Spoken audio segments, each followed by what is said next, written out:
வணக்கம் நண்பா. நான் உங்கள் திண்டுக்கல் சதீஷ்.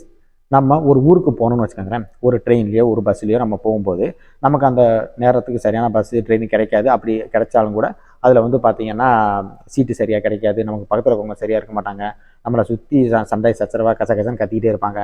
அதெல்லாம் நம்ம காதில் வாங்கிட்டு ஐயோ என்னடா இப்படி இருக்கேன்னு சொல்லி நமக்கு அன்கம்ஃபர்டபுளாக இருக்குது அப்படின்னு சொல்லி அந்த பயணத்தை நம்ம ஸ்கிப் பண்ணிட்டு வீட்டுக்கு போயிடுவோமா, இல்லை நம்ம தொடர்ந்து அந்த பயணத்தை வந்து அட்ஜஸ்ட் பண்ணிவிட்டு நம்ம போக வேண்டிய ஊருக்கு போய் சேருவோமா? பெரும்பாலும் எல்லாரும் போக வேண்டிய ஊருக்கு போய் சேர்ந்துருவோம் இல்லையா?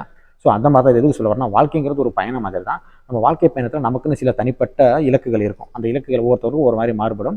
அந்த இலக்குகளை நோக்கி நம்ம போகும்போது இதே மாதிரி தான் நம்மளை சுற்றி சண்டை சச்சரவுக்கு நமக்கு பிடிக்காத விஷயம் நம்மளை பின்னாடி இழுத்து தள்ளுற மாதிரி, நமக்கு அன்கம்ஃபர்டபுளாக இருக்க மாதிரி தான் நம்ம வந்து இந்த சமூகம் வந்து நம்மளை உருவாக்கிக்கிருக்கோம். அப்போ அதெல்லாம் நம்ம பார்த்துட்டு ரியாக்ட் ஆகிட்டு இருக்கக்கூடாது. நம்மளோட இலக்கு என்ன? நம்ம வந்து இந்த பயணத்தில் வாழ்க்கையில் நமக்கு தனிப்பட்ட இலக்குகளை நோக்கி அடையணும் அப்படிங்கிறதுக்காக அதை நோக்கி தான் நம்மளோட ஃபோக்கஸ் இருக்கணுமே தவிர இந்த சின்ன சின்ன விஷயத்துக்கு ரியாக்ட் ஆகக்கூடாதுன்னு நான் நினைக்கிறேன். தொடர்ந்து நம்ம சப்போர்ட் பண்ணுங்கள். பாய் பாய். தேங்க்யூ.